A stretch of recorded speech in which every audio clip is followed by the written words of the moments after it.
Hello everyone, welcome on my YouTube channel Biology Village and guys, आज हम आपसे बात करेंगे क्रोमोसोम बैंडिंग टेक्निक के बारे में कि कितने टाइप की टेक्निक्स होती हैं और किस टेक्निक का क्या सिग्निफिकेंस है। और जो हमारे एग्ज़ाम होने वाले हैं UP PGT, TGT and GIC, उनमें इस तरीके का एक क्वेश्चन रहता है। ये मैंने कई सारे पेपर देखे हैं जो लास्ट ईयर्स के, तो उनमें इस टेक्निक के बारे में एक क्वेश्चन था। तो जैसे क्यू टेक्निक या टी टेक्निक या एफ या जी, इस तरीके से कुछ टेक्निक्स हैं, उनके अपने कुछ सिग्निफिकेंस हैं, कुछ स्पेशल पिक्युलरिटीज़ हर एक टेक्निक के बारे में हैं। तो बस हम कुछ क्वेश्चन करेंगे 20, जिसमें कुछ 2-4 क्वेश्चन डिफरेंट प्लेसेस से भी हैं बायोलॉजी के। बाकी क्वेश्चन जो हैं वो क्रोमोसोम बाइंडिंग टेक्निक के बारे में।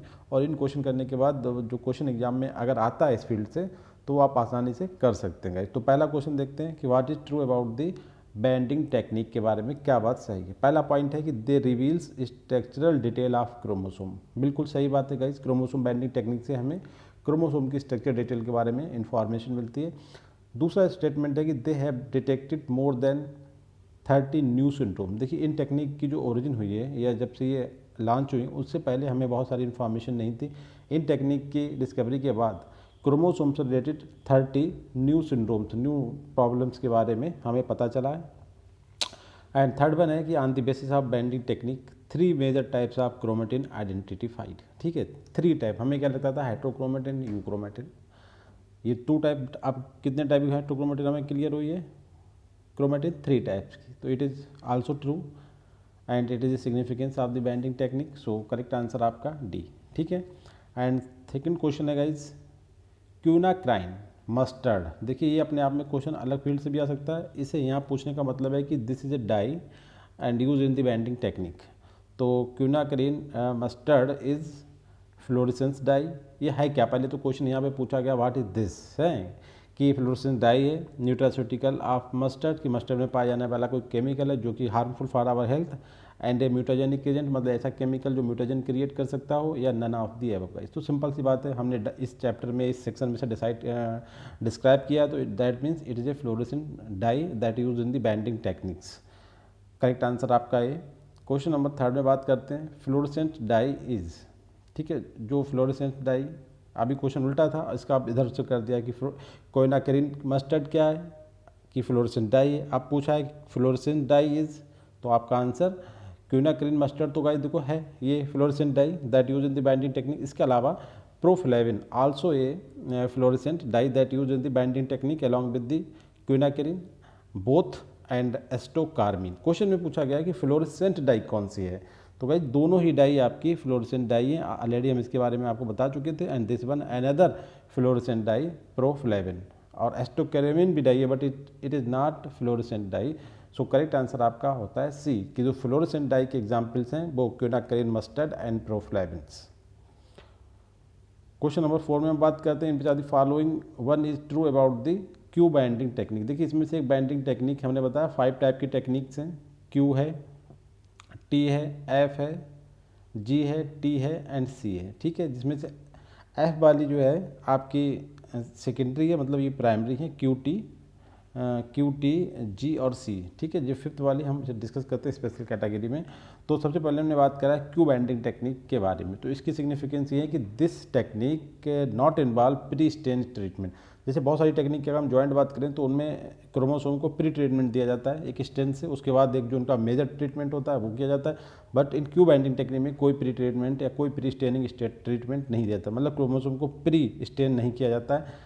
And digital ends not stand with this. और इस वाली टेक्निक में जब हम टेक्निक से बाइंडिंग करते हैं तो इसमें जो डिजिटल इंड्स होते हैं क्रोमोसोम के, उनकी बाइंडिंग नहीं की जाती है। 2 स्टेटमेंट एक साथ हैं इसमें, दोनों बातें सही हैं। थर्ड स्टेटमेंट है it involves D nature the DNA. ये पूरी तरीके से जो क्रोमोसोम डीएनए होता है, मतलब डीएनए मतलब क्रोमोसोम, उन्हें डी नेचर करता है। इस टेक्निक में सबसे पहले डीएनए का पूरा तरीके से उसे डी नेचर किया जाता है। एंड थर्ड वन है दिस इन्वॉल्व क्यूनाक्राइन डाई। इस मेथड में जो हमने बताया ना, फ्लोरेसेंट डाई जो होती है उसे यूज़ करा जाता है, जिसका नाम है quinacrine mustard. And D all of the above. तो आपको एक बात रखना है कि जो क्यू बाइंडिंग है it is not much significant. क्यों? क्योंकि इसमें प्रिस्टेन नहीं करा जाता, इसमें डिस्टल इन जो होते हैं वो कलर नहीं हो पाते हैं, इसमें डीएनए को डीनेचर किया जाता है जो कि ज़्यादा सुटेबल नहीं माना जाता है, एंड इसमें जो डाई यूज होती है वो क्विनाक्रिन मस्टर्ड होती है। करेक्ट आंसर आपका डी। सबसे बेहतर टेक्निक जो है वो आप जी के बारे में बात करेंगे, और एक इम्पॉर्टेंट सबसे है सी उसके बारे में, क्योंकि वो पॉलीमॉर्फिज्म के बारे में बताती है। अभी 1 बाय 1 करके हम सबको स्टडी करेंगे। क्वेश्चन नंबर 5 में देखते हैं, in which are the following banding technique is best known and absent in plant chromosome. इसके बारे में देखिए सबसे इंपॉर्टेंट क्वेश्चन क्या आता है कि प्लांट क्रोमोसोम में एब्सेंट होती है, मतलब प्लांट क्रोमोसोम के लिए दिस इज नॉट वैलिड। ठीक है, इसका मतलब क्या हुआ, ये एनिमल क्रोमोसोम के लिए सुटेबल है, तो वो कौन सी टेक्निक है। तो इसका सिंपल सा आंसर होता है बी, जी बैंडिंग जो होती है वो प्लांट में एब्सेंट होती है। सबसे ज़्यादा इंपॉर्टेंट क्वेश्चन का पूरे 20 क्वेश्चन का कि जी बैंडिंग जो होती है प्लांट क्रोमोसोम के लिए एप्लीकेबल नहीं है, और बेस्ट नोन भी है मगर प्लांट के लिए एलिजिबल नहीं है। नाउ क्वेश्चन नंबर 6 में बात करते हैं, which technique use to stain blood smears by the acid stain gas. देखो एक क्लियर है कि ब्लड स्टेन, प्लांट में ब्लड नहीं होता, तो इसके मतलब आंसर कहाँ से होगा 6, मतलब जी बैंडिंग, क्योंकि ब्लड का मतलब क्या हुआ, प्लांट से अदर देन एनिमल की बात कर रहा, और प्लांट के लिए टेक्निक यूज ही नहीं करी जाती है जी बैंडिंग। तो इसमें कह रहा है कि which technique use to stain blood smears by the acid stain. Acid stain का नाम है कलरिंग में डाई है गैसमा, इसके थ्रू हम इसे ब्लड सीरम को कलर करते हैं। This is banding technique. Now question number 7 में बात करते हैं, in which banding technique before staining cells first incubated with citric acid and NaCl for 1 hour and then treated with stain. देखो इसमें कोई बात क्लियर ऐसा नहीं मिल रहा है कि ये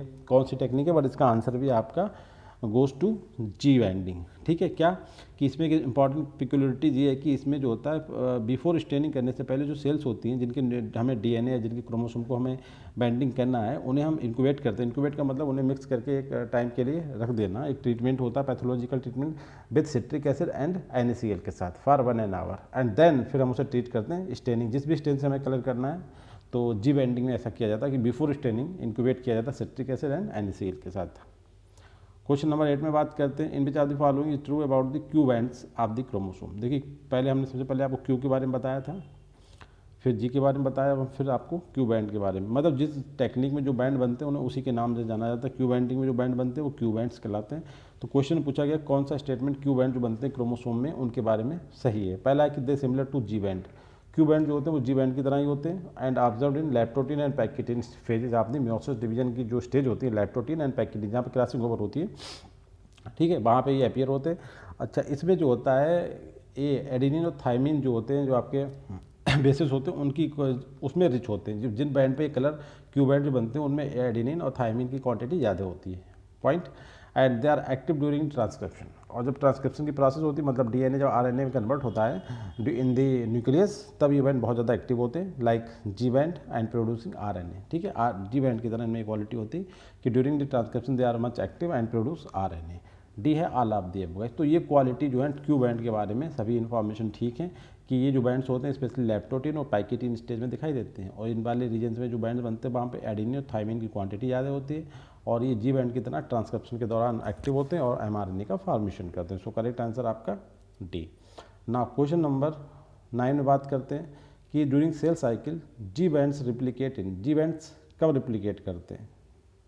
तो सबसे इंपॉर्टेंट हमने टेक्निक आपको कौन सी बताई थी, जी टेक्निक। और जी बैंड के जो सेल जी बैंड्स होते हैं वो फर्स्ट हाफ ऑफ दी मतलब जिस फेज़ में हम सिंथेटिक फेज़ कहते हैं सेल डिवीजन की, और मोस्ट ऑफ द कंटेंट उसी में ही डबल होता है। सेम वही पॉइंट यहाँ पे है कि जो जी बैंड्स होते हैं क्योंकि डीएनए के पॉइंट से ये तो रिप्लिकेट कब करते हैं, first half of the synthetic phase. ठीक है, करेक्ट आंसर आपका 9 का ए। क्वेश्चन नंबर 10 में बात करते हैं, विच bands shows only intercalary bands and linear differentiation in the human chromosomes karyotype। मतलब कौन से बैंड्स या कौन सी टेक्निक है जिससे हम जब बैंडिंग करेंगे तो हमें ह्यूमन कैरियोटाइप का एक ऐसा लीनियर डिफ्रेंसिएशन और उसके बीच में केवल हमें इंटरकैलरी बैंड्स दिखाई देंगे। मतलब जो मेन बैंड्स होंगे वो दिखाई नहीं देंगे, उन बैंड के बीच का जो एरिया होगा दैट नॉन इंटरकैलरी बैंड्स वो हमें दिखाई देता है in case of human karyotype, human chromosomes के रिगार्डिंग। तो करेक्ट आंसर है हम जी बैंडिंग जब करते हैं तब हमें ऐसा होता है कि ह्यूमन क्रोमोसोम का लीनियर एंड इंटरकैलरी बैंड्स ही दिखाई देते हैं, लीनियर डिफ्रेंसिएशन दिखाई देता है उनका, और जिनके इंटरकैलरी बैंड्स ओनली दिखाई देते हैं जी बैंडिंग में regarding the human karyotype. And now question number 11 में बात करते हैं, बहुत ही ज़्यादा इंपॉर्टेंट क्वेश्चन गाइस, ये भी क्वेश्चन बहुत पूछा जाता है कि information about the polymorphism in human chromosomes comes from which binding technique, मतलब ह्यूमन क्रोमोसोम में पॉलीमॉर्फिज्म पाई जाती है, इट इज ट्रू। बट ये जो पॉलीमॉर्फिज्म की जो घटना है या जो रियली एक पॉइंट है इसमें जो इसमें होता है वो किस बाइंडिंग टेक्निक के थ्रू अपीयर होता है। तो ये आपका टेक्निक सी, मतलब सी बाइंडिंग के थ्रू, मतलब इसका सी का मतलब होता है सेंट्रोमियर बाइंडिंग के थ्रू ये अपीयर होता है पॉलीमॉर्फिज्म इन ह्यूमन क्रोमोसोम। ना क्वेश्चन नंबर 12 में बात कर लेते हैं, which is true about this C binding. C binding का मतलब क्या, एक डिफरेंशियल स्टेनिंग अप्रोच, ठीक है, डिफरेंशियल स्टेनिंग अप्रोच है सी बाइंडिंग। इसके बारे में क्या स्टेटमेंट चाहिए, देखिए, it gives information about the polymorphism in human karyotype, बिल्कुल हम सही बात कर रहे हैं, पहले बता चुके हैं आपको, पहला पॉइंट था। दूसरा, it give information that centromeric reason made of mainly constitutive heterochromatin. देखिए सी का मतलब होता है आपका सेंट्रोमेरिक रीजन में ये कलरिंग करती है, और ये बताती है कि सेंट्रोमियर जो होते हैं वो मेनली जो होते हैं मुख्य रूप से कॉन्स्टिट्यूटिव हेट्रोक्रोमेटिन, 3 हेट्रोक्रोमेटिन बता दी, यूक्रोमेटिन, हेट्रोक्रोमेटिन और आपके कॉन्स्टिट्यूटिव क्रोमेटिन के ही बने होते हैं सेंट्रोमेरिक रीजन। ये पता चलता है सी बाइंडिंग से। पॉलीमॉर्फिज्म के बारे में पता चलता है सी बाइंडिंग से। इसके अलावा size of C bands varies in respect of different amount of satellite DNA. कहने का मतलब जिस क्रोमोसोम में सैटेलाइट डीएनए के अमाउंट जितना होगा उसी अकॉर्डिंग जो साइज होगा बैंड, सी बैंड का, वो वेरी करेगा डिफरेंट इंडिविजुअल्स में। ये बात डिपेंड करेगी कि सी बैंड का साइज कहीं पे चौड़ा है कहीं पे पतला है। इसका मतलब होता है कि आपने सैटेलाइट डीएनए का अमाउंट कितना है, उसके अकॉर्डिंग जो सी बैंड्स होती हैं उनके साइज वेरी करते हैं, और ये किससे रिलेटेड होते हैं, सैटेलाइट डीएनए के अमाउंट से। एंड सो करेक्ट आंसर आपका डी है। ये स्टेटमेंट भी ठीक होता है कि भाई सी बैंड का जो साइज होता है वो जस्ट प्रोपोर्शनल कह सकते हैं, या जस्ट इन्वर्सली प्रोपोर्शनल, मतलब वो सैटेलाइट डीएनए से अकॉर्डिंग डिफरेंट क्रोमोसोम के लिए डिफरेंट होता है। सेंट्रोमेरिक रीजन केवल कॉन्स्टिट्यूटिव हेट्रोक्रोमेटिन का बना होता है। करेक्ट आंसर आपका डी। एंड क्वेश्चन नंबर 13 में हम बात कर लेते हैं, the staining of the satellite DNA. Satellite DNA कहाँ पाया जाता है, कैनेटोकोर रीजन पाया जाता है। Secondary constriction of the chromosome 1, 9 and 16 and distal segment of the long arm of by chromosome are done through. देखो इसमें होता है ना, ह्यूमन क्रोमोसोम को हमने 6 ग्रुप में डिवाइड किया है 6 में। अब उसमें जो होता है, इन्होंने कहा कि जब हमें सैटेलाइट डीएनए की स्टेनिंग करना हो, कि हमें उसे देखना हो कलरिंग के थ्रू, या सेकेंडरी कंस्ट्रक्शन को हमें देखना हो, या जो कि क्रोमोसोम नंबर स्पेशली 1, 9 और 16, और बाई क्रोमोसोम का जो लॉन्ग आर्म होती है उसके जो डिस्टल सेगमेंट को अगर हमें देखना हो, तो हम कौन सी बाइंडिंग टेक्निक के थ्रू उन्हें कलर करेंगे गाइस। ये इंपॉर्टेंट बात है। सेकेंडरी कंस्ट्रक्शन को देखने के लिए हमें करना पड़ता है, कंस्ट्रक्शन का नाम आया तो सेंट्रोमियर की पॉइंट पे कंस्ट्रक्शन, ठीक है, तो टेक्निक होगी आपकी सी, ठीक है, सी बाइंडिंग टेक्निक के थ्रू हम ये सब करते हैं। पॉलीमॉर्फिज्म भी उसी की तरफ दिखती है। देखिए इस क्वेश्चन में आपको बहुत सारी इन्फॉर्मेशन मिल जाएगी बाइंडिंग टेक्निक के बारे में। What is true about the binding technique of the chromosome. देखिए क्या पॉइंट है, पहला है कि जो बाइंडिंग टेक्निक थी इनकी इनिशिएशन और इनका डिमॉन्स्ट्रेशन किसने करा था, कैस्पर्सन नाम के साइंटिस्ट ने किया था, उसके साथ कुछ और भी लोग थे, Caspersson et al, by using fluorescence dye. सही बात है, बिल्कुल। दीज मेथड जो होती हैं, मतलब बाइंडिंग टेक्निक्स, डिमॉन्स्ट्रेटेड ए सब structure in chromosome, permitted A more precise identification. इससे क्या होता है, क्रोमोसोम की जो सब स्ट्रक्चर होती है हम उन्हें भी देख सकते हैं, एंड सो दैट कि this technique permitted A more precise identification, chromosome के आइडेंटिफिकेशन को और आसान बनाया जा सकता है, ठीक है, इसका एप्लीकेशन है।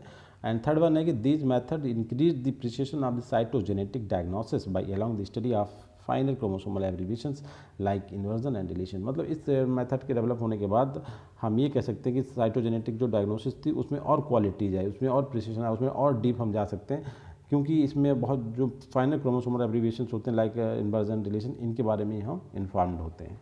एंड डी है एडवांसेस इन दी टेक्निक वह है permitted observation of new chromosomal defect. जैसे हमने बताया ना कि इन टेक्निक के आने के बाद से हमने 30 नए सिंड्रोम की डिस्कवरी करी है। इसी का मतलब होता है कि एडवांसेस इन दी टेक्निक है permitted observation of new chromosomal defects. बिल्कुल सही स्टेटमेंट है। तो this is about the binding technique. आपको किसी भी तरीके से एग्जाम में क्वेश्चन मिल सकता है कि आप क्या क्या कर सकते हो इन टेक्निक से। क्वेश्चन नंबर 15 में हम बात करते हैं, bands between the Q bands can be visualise as green. देखिए क्यू बैंड्स के बीच में जो बैंड्स दिखाई देते हैं जब हम कलरिंग करते हैं, क्यू मतलब क्यू बैंडिंग के बीच में जो हमें बैंड दिखाई देते हैं वो कौन से होते हैं, आपके आर बैंड्स होते हैं। ध्यान रखना है आपको, कौन से बैंड्स होते हैं गाइस, आर बैंड्स, ठीक है।